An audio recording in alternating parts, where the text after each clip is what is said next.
చెప్తలేను. కేసీఆర్ గారి దగ్గర ప్రకటన వచ్చింది. వచ్చిన 2 గంటల లోపలనే దాదాపు నాకు ఒక 20-25 మెసేజ్లు వచ్చినాయి. ఎక్సలెంట్ చాయిస్, బ్రహ్మాండమైన నిర్ణయం తీసుకున్నారు పద్మారావు గారిని పెట్టి అనే మాట కేవలం గంటన్నర 2 గంటల్లోనే, ఆ మీటింగ్ అయిపోయిన అట్లా స్క్రోలింగ్ వచ్చిన 2 గంటల్లోనే మెసేజ్ల మీద మెసేజ్లు వస్తున్నాయి. ఎందుకంటే ఒక విశ్వాసం కలిగింది సికింద్రాబాద్ పార్లమెంట్లోని ప్రతి కార్యకర్తకు, ఇక్కడ ఉండే ప్రతి నాయకుడికి ఒక విశ్వాసం ఏం కలిగిందంటే తప్పకుండా ఈసారి బీఆర్ఎస్ మొట్టమొదటిసారి 24 సంవత్సరాల చరిత్రలో సికింద్రాబాద్ పార్లమెంట్ ఈసారి కొడుతుంది, అది పద్మారావు గారి సారథ్యంలో జరుగుతుందనే ఒక విశ్వాసం ప్రకటనతోనే వెంటనే వచ్చిన మాట వాస్తవం. కానీ ప్రకటనతోనే వచ్చిన టెంపోని పడిపోనీయకుండా 53 రోజులు కాపాడవలసిన బాధ్యత, ప్రజల్లోకి పోవలసిన బాధ్యత మన మీద ఉన్నదన్న మాట నేను మీకు విజ్ఞప్తి చేస్తా ఉన్నాను. ఇప్పుడు చెరువు నిండినాక కప్పలు మస్తుగా వస్తాయి. మంచి రోజులు ఉన్నప్పుడు, అధికారం ఉన్నప్పుడు చాలా మంది వస్తారు. కానీ కష్టకాలంలో నిలబడ్డోడే నిజమైన నాయకుడు అనే మాట నేను మీకు ఈ సందర్భంగా విజ్ఞప్తిస్తాను. ఇప్పుడు దానం నాగేందర్, ఆయన గురించి నేను ఎక్కువ చెప్పగాని సరే పోయిండు. నేనేమంటున్నా అంటే తిట్టకురా భయ్, ఎందుకు తిట్టుడు? సపరేట్గా ఎలక్షన్ చూపెడితే అయిపోయి దానికి తిట్టుడు ఎందుకు? నేనేమంటున్నా ఒకటే మాట, పెద్దలు చెప్తారు రాజకీయాల్లో హత్యలు ఉండయి, ఆత్మహత్యలు ఉంటాయని చెప్తారు. రాజకీయాల్లో ఖుద్కుషి ఉంటుంది తప్ప హత్యలు ఉండవు. తప్పుడు పనులు చేస్తే, తప్పుడు నిర్ణయాలు తీసుకుంటే ఖతమైపోతారు ఆటోమేటిక్గా.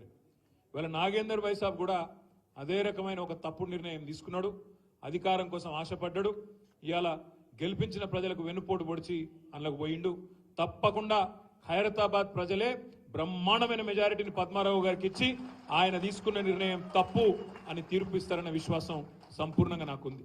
ఇవాళ ఖైరతాబాద్లో మన కార్పొరేటర్లు కవిత కానీ, వెంకటేష్ భాయ్ కానీ, ఇంకా మిగతా మిత్రులు కానీ అందరూ కూడా ఇవాళ బ్రహ్మాండంగా ఉన్నారు.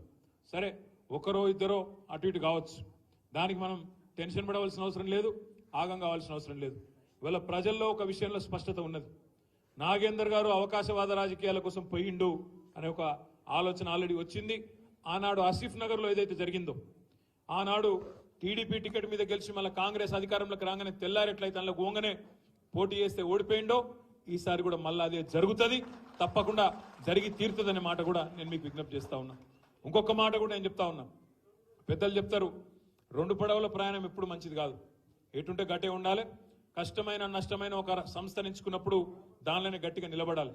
ఇవాళ ఆయన అక్కడో కన్ను, ఇక్కడో కన్ను, ఇక్కడో కాలు, అక్కడో కాలేస్తే అదేదో చెప్తారు దోబికా కుత్తా అన్నట్టు అవుతుంది పరిస్థితి, ఎటు కాకుండా అవుతాడు. ఆల్రెడీ ఇంకొక మాట, మనం స్పీకర్కి ఇప్పటికే కంప్లైంట్ ఇచ్చినాం, స్పీకర్ గారి దగ్గర పోయినాం, ఈయనను వెంటనే అనర్హుడుగా ప్రకటించాలని చెప్తున్నాం. అందుకే నేను మిమ్మల్ని కోరేది, కాంగ్రెస్ పార్టీ ఇవాళ వాళ్ళు తీసుకున్న నిర్ణయంతో పార్లమెంట్ అభ్యర్థిగా దానం నాగేందర్ను కాంగ్రెస్ అభ్యర్థిగా ప్రకటించడంతోనే స్పీకర్ గారు వెంటనే నిర్ణయం తీసుకోవాలి, అనర్హుడుగా ప్రకటించాలని చెప్పి కూడా ఈ వేదిక ద్వారా నేను డిమాండ్ చేస్తున్నా. తప్పకుండా స్పీకర్ గారికి రాజకీయ ఒత్తిళ్లకు లోబడి ముఖ్యమంత్రి ఇంకొకలో చెప్తే ఆ ఒత్తిడి కనుక స్పీకర్ గారు లోనైతే వదిలిపెట్టము, సుప్రీంకోర్టు దాకానన్నా పోతాం, కానీ నాగేందర్ను అనర్హుడిని చేసేదాకా ఇడిచిపెట్టమనే మాట కూడా తప్పకుండా మీకు విజ్ఞప్తి చేస్తా ఉన్నాం. అందుకే మా సోదరులు ఖైరతాబాద్లో ఉండే నాయకులు కార్యకర్తలకు ఉన్న విజ్ఞప్తి, ఇక్కడ ఉప ఎన్నిక రాబోతా ఉన్నది, 3-4 నెలలనే ఉప ఎన్నిక వస్తున్నది, దానికి కూడా తయారు కావాలి.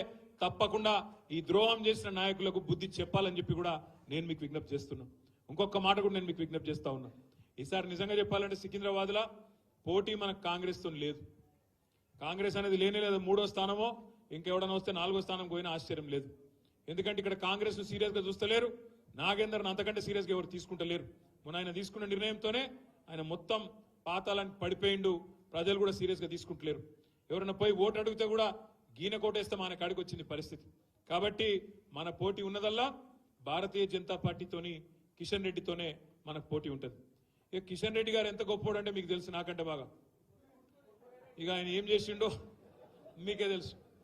ఈసారి పోయినసారి ఏమైందంటే తంతె గారెల బుట్టలో పడ్డట్టు అయింది ఆయన పని. మా వెంకటేష్ అన్న ఏం చేసిండు, అంబర్పేటలో కాలికి బల్పం కట్టుకొని తిరిగి 2014 నుంచి 18 వరకు బ్రహ్మాండంగా పనిచేస్తే ప్రజలు ఆశీర్వదించి ఆనాడు 18లో కిషన్ రెడ్డిని ఇంటికి పంపించిండ్రు, కాలేరు వెంకటేష్ గారిని అసెంబ్లీకి పంపించారు 1000 ఓట్లతో. కానీ అప్పుడు స్వల్ప మెజారిటీతో గెలిచినాం, 1000 ఓట్లతోనే గెలిచినాం. కానీ వెంకటేష్ అన్న 2018 నుంచి 23 దాకా బ్రహ్మాండంగా పనిచేసిండు, ప్రజల మనసు గెలుచుకున్నాడు. అర్థమైంది కిషన్ రెడ్డి భాయ్ సాబ్ ఎందుకంటే ఇక ఈసారి అంబర్పేటలో మన పప్పులు ఉడకాయి అనవసరంగా పోటీ చేసి ఇజ్జత్ ఖరాబ్ చేసుకుని ఎందుకు అనుకున్నాడో ఏమో తప్పించుకొని పారిపోయిండు, వేరేటోళ్ళు నిలబెట్టిండు. లాస్ట్ టైం ఏమైంది, 18ల అసెంబ్లీ కోడిపోయిండు కదా, అయ్యో పాపం అని చెప్పి పార్లమెంటులో ఓట్లు వేసిర్రు. ఆ సానుభూతిలో తాంతెగారల బుట్లో పడ్డట్టు పోయి ఆయనత పార్లమెంట్లో పడ్డాడు. కిస్మత్ బాగుంది, కేంద్ర మంత్రి కూడా అయ్యిండు. ఈసారి సానుభూతి లేదు, మను లేదు. ఎందుకంటే ఓడిపోలేదు, నిలబడలేదు, ఓడిపోలేదు. రెండోది 5 ఏళ్ళు పార్లమెంట్లో కేంద్ర మంత్రిగా ఏం చేసిండయ్యా కిషన్ రెడ్డి గారు అని ఎవరినన్ను అడిగితే ఆయన చేసిన గొప్ప పనులు 3 పనులు. ఒకటి, కరోనా వచ్చింది. అవి చూసినా, కరోనా వస్తే వేరే నాయకులేమో అన్నదానాలు చేసిండ్రు, హాస్పిటల్ల డొనేషన్లు ఇచ్చిండ్రు, అంబులెన్స్లు ఇచ్చిండ్రు, చాలా వేరే పనులు చేసిండ్రు. మన కిషన్ అన్న మాత్రం కేంద్ర మంత్రిగా అందరికీ కుర్కురే ప్యాకెట్లు వంచింది. అందుకే ఆయన చాలా మంది కిషన్ రెడ్డి అంటలేరు, కుర్కురే రెడ్డి అంటున్నారు. కుర్కురే రెడ్డి గారు అంటారు ఆయన. మొన్న కేసీఆర్ గారు ప్రపంచంలోనే అతిపెద్దదైన ముఖ్యమంత్రిగా ఉండే అన్నాడు కేసీఆర్ గారు. అతి పెద్దదైన లిఫ్ట్ ఇరిగేషన్ ప్రాజెక్టు ప్రపంచంలోనే కాళేశ్వరం ప్రాజెక్టు కేసీఆర్ గారు ప్రారంభోత్సవం చేసిండు. కిషన్ అన్నకు కూడా ఆలోచన వచ్చింది, మరి కేసీఆర్ గారు లిఫ్ట్ ఇరిగేషన్ చాలు చేసిండు కదా, నేను కూడా చేయాలి ఏదన్నా అని చెప్పి సీతాఫల్ మండి రైల్వే స్టేషన్ మేనేజర్ ఫోన్ చేసిండట. అరే ఏం చేయాలి రా భయ్ అని అంటే ఆయన చెప్పినట్టు, సార్ ఇక్కడ 2 లిఫ్టులు చాలు చేస్తే అందుకున్నాయి, నువ్వు వచ్చి జర రైల్వే స్టేషన్లలో లిఫ్ట్లు చాలు చేయంటే ఆ 2 లిఫ్టులు చాలు చేసిండు వచ్చి, గంత గొప్పోడు. మొన్న ఆఖరికి మా నాంపల్లి కాన్స్టిట్యున్సీలా గుడిమల్కాపూర్లా సింటెక్స్ ట్యాంకులు ఓపెన్ చేస్తాడు కేంద్ర మంత్రి. ఇప్పుడే మా చిచ్చయ్య చెప్పిండు, మారేడుపల్లిలో కిషన్ రెడ్డి గారు చేసిన అతి గొప్ప పని ఏంటంటే మారేడుపల్లి ఎంఆర్ఓ ఆఫీసులో రేకుల షెడ్ వేయించిండు. అంత తప్ప ఈ 5 ఏళ్ళు హైదరాబాద్లో మూసీకి వరదలు వచ్చినా రూపాయి దేలే, పైసా సాయం చేయలే. కనీసం సొంత నియోజకవర్గం అంబర్పేటలో ఎక్కడనైతే 15 ఏళ్ళు ఎమ్మెల్యేగా ఉండేనో వాళ్ళ కేంద్ర ప్రభుత్వ ఆధీనంలో ఉండే ఒక ఫ్లైఓవర్ కట్టించాయా మగాయన అంటే మొగడా అంటే అది కూడా శాతగాలి. ఇప్పటి వరకు ఇంకా ఫ్లైఓవర్ కుంటి నడక అట్లే నడుస్తున్నది. ఇప్పుడు కూడా పూర్తి అయ్యేటట్లేదు, ఇంకో సంవత్సరం పడుతుందో మళ్ళీ 18 టర్మ్ అయిపోయే వరకు అట్లే ఉంటుందో నాకు కూడా అనుమానమే ఉన్నది. పక్కకు ఉప్పలు, ఆ ఫ్లైఓవర్, ఈ 2 ఫ్లైఓవర్లు మొత్తం హైదరాబాద్లో 2 ఫ్లైఓవర్లు ఇచ్చినాం కేంద్ర ప్రభుత్వానికి. అది కూడా గుంజుకున్నారు వాళ్ళు, మేము ఇయ్యలే. ఆనాడు మనం ప్రభుత్వంలో ఉన్నప్పుడు మనం చెప్పినాం, అరే మేము మంచిగా కడతామా, జల్దీ కడతాం, మాకు అప్పజెప్పురి మీకు ఎందుకు ఇవి అంటే లేదు లేదు లేదు, ఇది NH నేషనల్ హైవే, కేంద్ర ప్రభుత్వ రోడ్లు ఇవి, మేమే కడతామని తీసుకొని బల్మిట్కి గుంజుకున్నారు. మొత్తం వాళ్ళకంటే ఎక్కువ పైసలు మనమే పెట్టిన వల్ల కానీ గుంజుకున్నారు, తీసుకున్నారు. 2 ఫ్లైఓవర్లు ఇప్పటికి కూడా పూర్తి కాలే. అదే కేసీఆర్ గారి ప్రభుత్వంలో హైదరాబాద్లో 36-37 ఫ్లైఓవర్లు పూర్తి చేసినాం. నిన్నగాక మొన్న రేవంత్ రెడ్డి పోయి బైరామల్ కూడా అలా చాలు చేసిన ఫ్లైఓవర్ కూడా మనం కట్టించిన ఫ్లైఓవర్ అనే మాట నేను మీకు విజ్ఞప్తి చేస్తా ఉన్నా. అందుకే మీరు ఎవరన్నా అడిగితే కిషన్ రెడ్డికి ఎందుకు ఓటేయద్దు అంటే ఒకటి అంబర్పేట ఫ్లైఓవర్ చూసి రమ్మని చెప్పుండ్రు. అంబర్పేట ఫ్లైఓవర్ ఎట్లున్నది, అదే హైదరాబాద్లోని మిగతా 36 ఫ్లైఓవర్లు కేసీఆర్ కట్టిన ఎట్లున్నాయో అదొక్కటి చూస్తే మీరు చాలు.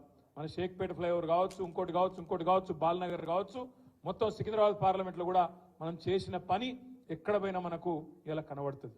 నేను మిమ్మల్ని అందరినీ ప్రార్థించేది ఒకటే, ఆలోచించమని కోరేది ఒకటే. మన మీద చాలా ఆరోపణలు పెట్టిరు అసెంబ్లీ ఎలక్షన్ల ముందు, చాలా బదనాం చేసే ప్రయత్నం చేసింది. ఏమన్నారు అన్నాడు, బీఆర్ఎస్ బీజేపీ వేరు కాదు, వీళ్ళిద్దరు ఒకటే, వీళ్ళు బీజేపీ వాళ్ళకు బీ టీం అని చెప్పి మైనారిటీ సోదరుల మనసుల్లో విషం నింపే ప్రయత్నం చేసిండ్రు. కేసీఆర్ మోడీ ఒకటే అని చెప్పి చిల్లర మాటలు మాట్లాడింది. हैदराबाद लेवल नम्मले, हैदराबाद में कोई यकीन नहीं करे, पूरे शहर है हैदराबाद में जितने भी हमारे माइनॉरिटी भाई हैं बहन हैं, आप सभी लोगों ने तय दिल से हमको मदद दिया, इसीलिए पूरा का पूरा हैदराबाद हम जीत गए। हैदराबाद जो गढ़ है, तेलंगाना का जो दिल है और जो धड़कन है, उसमें आज शानदार तरीके से हम लोग शानदार जीत हासिल कर पाए। क्या क्या मेजॉरिटियां मिले हर किसी को आप देख रहे हैं। खुतबुल्लापुर में सबसे ज्यादा 85,000, कुकटपल्ली में 72,000, हमारे पज्जन्ना 46,000 చూసుకుంటూ పోతే బ్రహ్మాండమైన మెజారిటీలు హైదరాబాద్లో అంతటా వచ్చినాయి. కానీ దురదృష్టం కొంత అక్కడ ఇక్కడ ఈ చిల్లర ప్రచారం ఏదైతే చేసిరో దొంగ ప్రచారం కాంగ్రెస్ వాళ్ళు దాన్ని అక్కడక్కడ నమ్మిండ్రు. ఆ రోజు ఏమన్నారు, కవితమ్మని అరెస్ట్ చేయలే, అందుకే మేము అంటున్నాం వీళ్ళు ఒకటే అని. మరి ఇవాళ నేను అడుగుతున్నా ఆ రోజు కవితమ్మ సుప్రీంకోర్టులో కేసు ఉండే, స్టే ఉండే, అందుకే అరెస్టు చేయలేకపోయింది. కానీ ఇలా పగబట్టి ఇంటికొచ్చి ఒక కవితమ్మనే కాదు కవితమ్మని అరెస్ట్ చేసిండ్రు, ఇద్దరు ముఖ్యమంత్రులను అరెస్ట్ చేసిండ్రు. అంటే ఎట్లున్నదంటే రేసు ఉరుకుతే నేను ఒక్కనే ఉరకాలి తప్ప ఎవడు ఉండొద్దు ఇక మైదానంలో అన్నట్టు మోడీ గారు ఇలా మొత్తం ప్రతిపక్షాలను అరెస్ట్ చేసే ప్రయత్నంలో ఉన్నారు. మరి ఇవాళ ఏమంటది ఈ కాంగ్రెస్ పార్టీ? మీరు ఆలోచన చేయాలని చెప్పి నేను కోరుతా ఉన్నా. ఇంకొక మాట కూడా మీరు ఆలోచన చేయండి. आज मोदी को और बीजेपी को रोकने की ताकत, रोकने की हिम्मत, रोकने की आज जो एक माहौल बनाना चाहिए वो आज वो ताकत कांग्रेस पार्टी में नहीं है. इसलिए आज ममता बनर्जी बोल रही है वहां पे बंगाल में कि कांग्रेस पार्टी 40 पार नहीं कर पाएंगी, क्योंकि अगर किसी को रोकना है बीजेपी को, किसी को अगर रोकने की, किसी में अगर रोकने की ताकत है तो वो है रीजनल लीडरों में, ताकतवर लीडरों में, जैसे केसीआर, जैसे ममता बनर्जी, जैसे अरविंद केजरीवाल, इनमें है. कांग्रेस में वो ताकत नहीं है. ఇతనే చెప్తలేని మాట నేను. ఇలా మీరు చూడండి దేశం అంతటా ఎవరు ఆపగలుగుతున్నారు బీజేపీని? కేవలం బలంగా ఉన్న ప్రాంతీయ నాయకులు ఆపగలుగుతున్నారు తప్ప కాంగ్రెస్లో ఆ పరిస్థితి లేదు. ఇక దానిలా ఇక్కడున్న కాంగ్రెస్ అయితే చాలా విచిత్రమైన కాంగ్రెస్. ఈ కాంగ్రెస్ అసలు ఇది కాంగ్రెసా బీజేపీ అర్థం కాదు మనకు కొద్దిసేపు చూస్తే. आप एक मिनट सोचो, ऊपर राहुल गांधी है दिल्ली में, उन्होंने क्या बोलते? चौकीदार चोर है बोलते. चौकीदार चोर है अंटाడు. మరి ఇక్కడున్న రేవంత్ రెడ్డి ఏమో नहीं चौकीदार नहीं है इनो, चोर नहीं है इनो, हमारे बड़े भाई है. चौकीदार चोर है ఆయన అంటాడు, ఈయననేమో బడే భాई है हमारे అని ఈయన అంటాడు.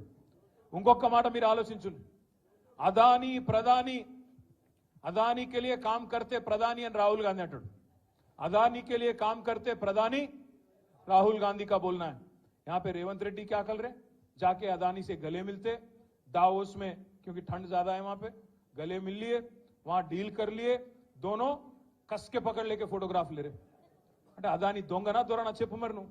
మీ రాహుల్ గాంధీ ఏమో అదాని మంచోడు కాదంటాడు, రేవంత్ రెడ్డి మాత్రం అదాని సక్కటోడు, సొక్కం మనిషి ఈయన చెప్తాడు. गुजरात मॉडल बेकार है, फेक है, ये राहुल गांधी का बोलना है. अब यहां पे हमारे छोटे भाई नरेंद्र मोदी के छोटे भाई रेवंत रेड्डी का बोलना है कि तेलंगाना को मैं गुजरात के रास्ते पे ले जाता हूं, गुजरात मॉडल बनाता हूं. ఇక్కడ ఈయన మాట్లాడుతాడు. लिकर स्कैम कुछ नहीं है, अरविंद केजरीवाल को अरेस्ट करना ना इंसाफ है, ये अच्छी बात नहीं है అని రాహుల్ గాంధీ అంటాడు.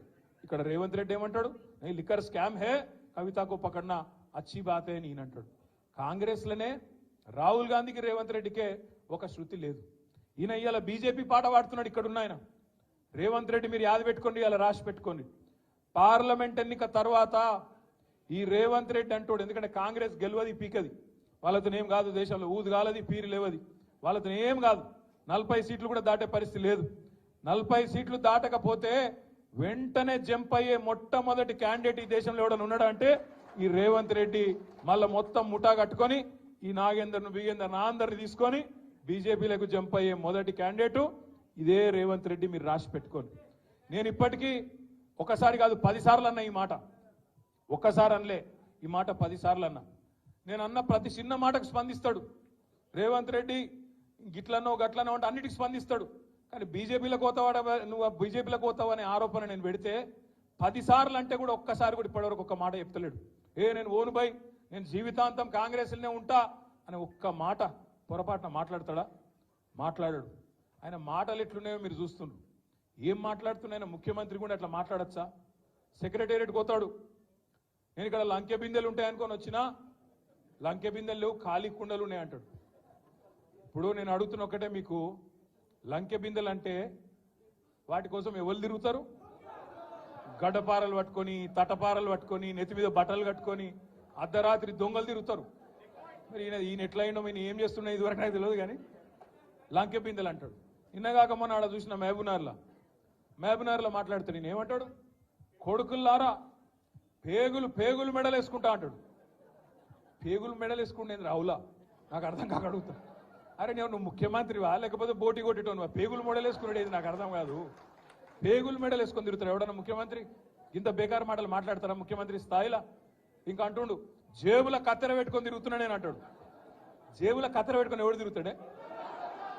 పక్కా జేబు దొంగలు తిరుగుతారు గసంటోడు. అయ్యా రేవంత్ రెడ్డి గారు, జేబుల కత్తెర జర పైలం అటు ఇటు అయితే డేంజర్ ఉంటుంది సుమా, చాలా డేంజర్, జాగ్రత్తగా పెట్టుకోండి. ఎందుకు అంటున్నా అంటే గీన మన కర్మ మన ముఖ్యమంత్రి జేబుల కత్తెర పెట్టుకొని తిరుగుతా మెడల పేగులు వేసుకుంటా లంకె బిందెలు పెట్టుకొని గీవుడు అవే మన ముఖ్యమంత్రి. రైతు బంధు ఈరా మగడ అంటే అది శాత కాదు, కరెంట్ ఇయనికి శాత కాదు, మహిళా సోదరి మనులకు నెలకు 2500 ఇస్తాను అది ఈరా భయ అంటే అది లేదు, నెలకు 4000 ఇస్తా ముసలోళ్ళ కన్నా అదేదిరా భయ అంటే అది దిక్కులేదు, ఇది ఏది తులం బంగారం అన్న ఆడపిల్లల పెళ్లికి అదేదిరా అంటే అది లేదు, ఇవేవి లేవు. అందుకే దాన్ని కవర్ చేయడానికి ఏం చేస్తుండు, ఫోన్ ట్యాపింగ్ అవుతుంది అంటాడు. ఏడైతుందిరా భయ్ ఏమైతుంది బయట పెట్టంటే మనకు చెప్పాడు. యూట్యూబ్లకు లింకులు ఇస్తారు, యూట్యూబ్లకు మీడియాలకు లింకులు ఇచ్చి వీళ్ళ ఫోన్ ట్యాప్ అయింది, వాళ్ళ ఫోన్ ట్యాప్ అయింది, ఇదైపోయింది అదైపోయింది. చెయ్యి, నీ చేతులు ఉంది కదా అధికారం, ఏం చేస్తావు వచ్చేయి అద్దంటారు ఎవరన్నా. ఏమన్నా తప్పు జరిగితే విచారణ చేయి, మేము అద్దంటలేం కదా. ఎక్కడెక్కడ తప్పులు జరిగినావో ఎవరు తప్పులు చేసినరో వాళ్ళ మీద చర్య తీసుకో. భయపడతాము ఎవడు కూడా ఇక్కడ భయపడ్డాడు ఎవడు లేనే లేడు, నువ్వు ఎంటిగా కూడా వీకలేవు అనే మాట కూడా నేను విజ్ఞప్తి చేస్తా ఉన్నా. మీరు దయచేసి నేను మిమ్మల్ని కోరేది ఒకటే, మనం వీటికి ఆగం కావద్దు. ఈ 100 రోజులల్లా అస్సలు పనిచేసే తెలివేమో లేదు, కరెంట్ ఇచ్చే ముఖం లేదు, మంచిళ్ళు ఇచ్చే ముఖం లేదు, రైతు బంద్ చేసే ముఖం కాదు, రైతులు చస్తుంటే రైతుల పొలాలు ఎండుతుంటే ఆయన పోయే తెలివి లేదు. ఓదికు ఇసుక దందా, ఓదికు రైస్ మిల్లర్లను పిలిచి బెదిరించుడు, ఓదికు క్రషర్లను పిలిచి బెదిరించుడు, ఓదికు బిల్డర్లను పిలిచి బెదిరించుడు, మాకు పార్లమెంట్ ఎన్నికలకు పైసలు కావాలి, ఢిల్లీకి కప్పం కట్టాలి అని 2000 కోట్లు ఇప్పటికే మెల్లగా జమ చేసుడు. ఆ జమ చేసుడు బయటికి రాకుండా ఏం చేయాలి, ఇగో ఫోన్ ట్యాపింగ్ అవుతుంది, ఇగో ఈ స్కామ్ అవుతుంది, గొర్రెల స్కామ్ అవుతుంది, బర్రెల స్కామ్ అవుతుంది అని టీవీలలో తిప్పాలి, మన నెత్తులని ఖరాబ్ చేయాలి. అసలు కథ ఏంది, కిందనేమో ఇసుక స్కామ్ లో ఒక మంత్రి దొరుకుతాడు, ఇంకో దగ్గర రైస్ మిల్లర్లు ఇంకో మంత్రి బెదిరిస్తాడు, ఇంకో దగ్గర క్రషర్ల మీద దాడులు చేసుకుంటా అక్కడ పైసలు వసూలు చేస్తారు, ఇక్కడ బిల్డర్ల మీద దాడులు చేసుకుంటా ఇక్కడ పైసలు వసూలు చేస్తారు. నేను అడుగుతున్నా రేవంత్ రెడ్డి, హైదరాబాద్ పరిధిలో ఇలా నువ్వే మున్సిపల్ మంత్రివి, నేను ఇదివరకు మొన్నటిదాకా నేను డిసెంబర్ దాకా నేను మంత్రిగా ఉంటి కాబట్టి నాకు తెలుసు డిపార్ట్మెంట్ లో ఏం జరుగుతుందో నాకు కూడా తెలుసు. ఇవాళ నేను అడుగుతున్నా, గత 3 నెలలుగా హైదరాబాద్ లో బిల్డింగ్ పర్మిషన్లు ఎందుకు వస్తలేవు, ఏ కారణం చేత బంద్ పెట్టినావు, బిల్డర్లను పిలిచి బెదిరించి మీరు పైసలు కడితేనే పర్మిషన్ ఇస్తా అంటున్న మాట వాస్తవం కాదా? ఢిల్లీకి 2500 కోట్లు నువ్వు సామంతరాజు కాబట్టి ఢిల్లీకి కప్పం కట్టాలి కాబట్టి ఇవాళ అక్కడ 2500 కోట్లు జమ చేసి కట్టిన మాట వాస్తవం కాదా? ఇవి దోపిడి సొమ్ము కాదా?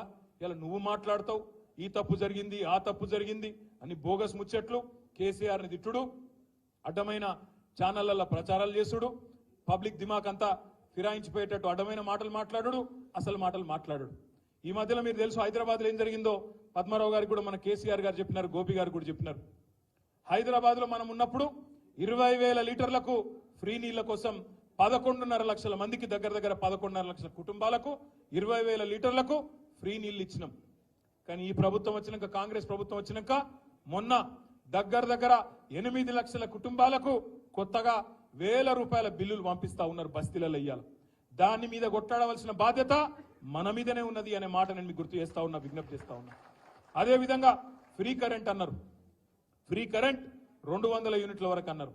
మరి ఈరోజు ఏమైతుంది, ఇళ్లల్లా కిరాయినోళ్ళకేమో వర్తించది, ఓనర్కు మాత్రమే ఇస్తాం అని చెప్పి ఇలా కిరాయినోళ్లకు ఇయ్యకుండా అందరికి ఇస్తామని మొదలు చెప్పిండ్రు. మొదలేమో అందరికి అన్ని ఫ్రీ అన్నారు, ఇప్పుడేమో కొందరికే కొన్ని ఫ్రీ అంటాను. రేషన్ కార్డు అని కట్టింగు, ఇంకోటని కట్టింగు, ఇంకోటని కట్టింగు పెట్టి కటింగులు చేసే ప్రయత్నం చేస్తున్నారు. దీని మీద కూడా అడ్డుకోవాల్సిన బాధ్యత, పోరాడవలసిన బాధ్యత, ప్రజలకు చెప్పవలసిన బాధ్యత మన మీదనే ఉన్నది. ఇవాళ కాంగ్రెస్ వాళ్ళు నమ్ముకున్నదేమో పచ్చి అబద్ధాల ప్రచారాలను, హైదరాబాద్ లో ఉండే కొంతమంది టీవీ ఛానళ్లను అడ్డం పెట్టుకొని, యూట్యూబ్ ఛానళ్లను అడ్డం పెట్టుకొని దిమాగ్ ఖరాబ్ చేసే ప్రయత్నమేమో వాళ్ళు చేస్తాను. ఇక బీజేపీలకు తెలిసింది ఒకటే ఒక విద్య, రామ్ నామ్ జపనా పరాయమాల అప్నా. 10 ఏళ్ళు ఏం బిక్కినరా అంటే అది చెప్పనికి ఏం లేదు. 10 ఏళ్ళు ఏం చేసిరా మోడీ గారు ఈ దేశానికంటే చెప్పేందుకు ఏం లేదు కిషన్ అన్నకు. అందుకే ఏం చెప్పాలి, జై శ్రీరామ్. మేము కూడా జై శ్రీరామే, మాకేం అభ్యంతరం లేదు. కానీ కాకపోతే మీరు ఆడుతున్న ఈ నాటకం, రాముని అడ్డం పెట్టుకుని ఆడుతున్న నాటకం ఏదైతుందో తప్పకుండా అందరం కూడా పసిగట్టవలసిన అవసరం ఉంది. ఇలా ప్రతిపక్షాల గొంతు నొక్కడం, జైల్లో పెట్టడం, ఎలక్షన్లలో మానసికంగా ప్రతిపక్షాలను వేధించడం, దొంగ కేసులు పెట్టడం. నేను ఒక్కటే అడుగుతున్నా ఇవాళ మోడీ గారిని, కిషన్ రెడ్డి గారిని.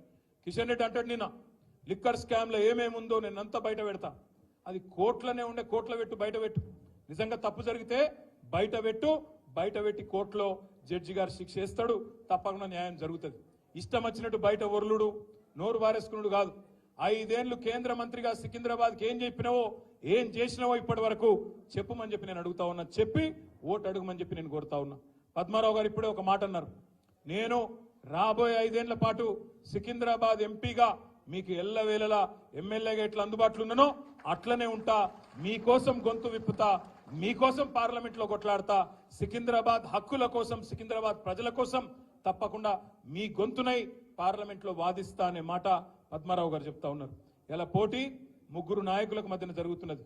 ఒక ఫెయిల్ అయిన ఎంపీ కిషన్ రెడ్డి గారు ఎందుకు పనికిరాడనే ఒక ఆలోచన ప్రజలకు వచ్చి ఖచ్చితంగా ఓడగొట్టాలి కిషన్ రెడ్డిని అనే ఒక ఆలోచనకు సికింద్రాబాద్ లో ఇప్పటికే ప్రజలు అంబర్పేటతో సహా అంతటా కూడా వచ్చినారు. అదే విధంగా ఇంకొక దిక్కేమో ఏక్ మోకఫరస్ ఆద్మీ, ఏక్ మోకఫరస్ లీడర్ దానం నాగేందర్. ఎటు అధికారం ఉంటే అటు పోయి అక్కడ ఇయ్యాల అక్కడ ఆ పార్టీలో పోయిండు నాగేందర్ గారు, రాజీనామా చేయకుండా నైతిక విలువలు కూడా పాటించకుండా ఆ పార్టీలో పోయిండు. ఇంకో దిక్కేమో ఒక క్యారెక్టర్ ఉన్న నాయకుడు కష్టమైన నష్టమైన 24 ఏళ్లు ఎత్తిన జెండా దించకుండా కొట్లాడుతున్న నాయకుడు పద్మారావు గారి రూపంలో మనకున్నాడు అనే మాట నేను మీకు విజ్ఞప్తి చేస్తా ఉన్నా. ఒక సెక్యులర్ నాయకుడు, అందరినీ మనిషిని మనిషిగా చూసే నాయకుడు, మనిషిని మతం కోణంలో కాకుండా పేదవాడిని పేదవాడిగా చూసే నాయకుడు పద్మారావు గారి రూపంలో, కేసీఆర్ గారి రూపంలో మనకున్నారు. అందుకే నేను మిమ్మల్ని అందరినీ ప్రార్థించేది, పద్మారావు గారి పేరు ప్రకటించగానే ఒక వెల్లువలాగా అభిమానం, ఒక వెల్లువలాగా ప్రజాస్పందన వచ్చింది. बहुत एक जोश, एक जज्बा कि हम लोग जीतने वाले हैं, बिल्कुल जीतेंगे इस बार बोल के सिकंदराबाद में लश्कर में एक माहौल बन गया. बस इस माहौल को बरकरार रखना है, इसको और मजबूत करना है, इसको आगे ले जाके मरी पूरी तरह से पद्माराव साहब अच्छी तादाद से जीतने की हर कोशिश हम लोग करेंगे. भाइयों, मैं एक ही बात आपसे कह के मैं विदा लेता हूं और आपसे रुखसत लेता हूं. मैंने कहा था असेंबली इलेक्शन के दरमियान, आपको याद दिला रहा हूं, मैंने कहा था आपसे दबाने की, धमकाने की बहुत सारे कोशिशें चल रही है, हमें डराने की कोशिशें भी काफी चल रही है इन चिपिना. आज आप देख रहे हैं क्या हो रहा है, मुल्क में क्या माहौल है आप देख रहे हैं. कभी एक जमाना था हमारे हिंदुस्तान में, एक मुसलमान राष्ट्रपति था, प्रेसिडेंट ऑफ इंडिया, एक सिख प्रधानमंत्री था. तब हिंदुस्तान खतरे में नहीं था, हिंदू महफूज था. पर आज आप देखिए, एक हिंदू प्रधानमंत्री है, हिंदू राष्ट्रपति है, हिंदू चीफ मिनिस्टर है. अब लोग कहते हैं बीजेपी वाले कि हिंदुस्तान खतरे में है, हिंदू खतरे में है. भाइयों, हिंदू खतरे में नहीं है. आज अगर सच बोलूं तो हिंदुस्तान खतरे में है और बीजेपी की वजह से आज हिंदुस्तान खतरे में है. हिंदुस्तान में जमूरियत खतरे में है. ఈరోజు దేశంలో ప్రజాస్వామ్యమే ప్రమాదంలో పడ్డది, ఇది వాస్తవం. ఈడీలు, సిబిఐలు, ఐటీలు ఇట్లాంటి సంస్థలను అడ్డం పెట్టుకొని శిఖండి రాజకీయం చేయడమే ఒక అలవాటుగా బీజేపీ పెట్టుకున్నది. తప్పకుండా వాళ్లకు బుద్ధి చెప్పాలంటే సికింద్రాబాద్ పార్లమెంట్ లో రేపు ఇక్కడ కిషన్ రెడ్డి గారిని ఒక సిట్టింగ్ కేంద్ర మంత్రిని ఓడగొట్టడం ద్వారా నరేంద్ర మోడీ గారికి గట్టి సందేశం ఇచ్చినట్టయితది, తప్పకుండా ఒక గట్టి మెసేజ్ ఇచ్చినట్టయితది. కాబట్టి అందరం రాబోయే 53 రోజుల పాటు గట్టిగా కలిసికట్టుగా కొట్లాడదాం. ఖైరతాబాద్ నియోజకవర్గంలో ఎక్కడైతే ఈ రోజు మనకు ఎమ్మెల్యే లేరో అక్కడ ఒక కోఆర్డినేషన్ కమిటీ వేసుకుందాం. నాంపల్లిలో ఎక్కడైతే ఇవాళ మనకు ఎమ్మెల్యే లేరో అక్కడ కూడా ఒక కోఆర్డినేషన్ కమిటీ వేసుకుందాం. సీనియర్ నాయకులు ఉన్నారు, పెద్దలు ఉన్నారు, అందరినీ సమన్వయం చేసుకొని ముందుకు పోదాం. మా తమ్ముళ్ళు చిన్న సమస్య చెప్పినారు, ఆనందన్న ఇది అయిపోగానే ఆ బెడ్దో అయిపోగానే ఇట్లాంటి చిన్న చిన్న సమస్యలు, ఇంట్లో ఉండే కుటుంబ సమస్యలు పరిష్కారం చేసుకుందాం. ఇంకా అక్కడక్కడ ఉంటాయి. ఘర్మే 4 लोग आए तो कहीं सारे अरे रख रहा भाई, నీ గురించే మాట్లాడడం. हल्ला मत करो, बैठो, కూసో. మీ అందరితో నేను ప్రార్థించేది ఏంటంటే ఒక ఇట్లా చేయొద్దు. ఇంట్లో సమస్య ఉంటే బజార్లో కొట్లాడుకోవద్దు కదా. ఇంట్లో మాట్లాడుకోవాలి, ఒక అర్రలో కూర్చోవాలి, మాట్లాడుకోవాలి. బజార్లో కొట్లాడేటోడు మన మనిషి అవుతాడా? కాబట్టి నేను మీ అందరితో కోరేది, మనది మనం కూర్చోవాలి, మాట్లాడుకోవాలి. పెద్ద మనుషులు ఉన్నారు, ప్రభాకర్ అన్న ఉన్నాడు, పద్మరావు అన్న ఉన్నాడు, సిటీలో ఎమ్మెల్యేలు ఉన్నారు. కూర్చోవాలి, మాట్లాడుకోవాలి. ఏమన్నా ఉంటే సమస్య ఉడగొట్టుకోవాలి. 10 మందిలో లొల్లి చేసి పార్టీ ఇజ్జత్ తీసుకొని ఏం సాధిస్తాం? దయచేసి నేను మిమ్మల్ని కోరేది అందరినీ కూడా, మనం పద్మారావు గారి గెలుపు కోసం, మన పార్టీ గెలుపు కోసం ఎక్కడైతే ప్రభుత్వాన్ని రాష్ట్రంలో కోల్పోయినామో మళ్ళా మీ జైత్ర యాత్ర ప్రారంభమైంది. ఇక్కడి నుంచి హైదరాబాద్కి వెళ్ళే ప్రారంభమైంది, సికింద్రాబాద్కి వెళ్ళే ప్రారంభమైంది అనే విధంగా పజ్జన్న గెలుపు మే 13 నాడు జరగాలి. జరిగి బ్రహ్మాండంగా మళ్ళొక్కసారి మనం ఛాతీ ఇరుసుకొని తిరిగే విధంగా హైదరాబాద్ లో మీ తీర్పు ఉండాలని మనస్ఫూర్తిగా కోరుకుంటూ, ఇప్పటికే చాలా ఆలస్యమైంది. మీ అందరికీ కూడా మీ ఓపికకు ధన్యవాదాలు తెలియజేస్తూ అందరికీ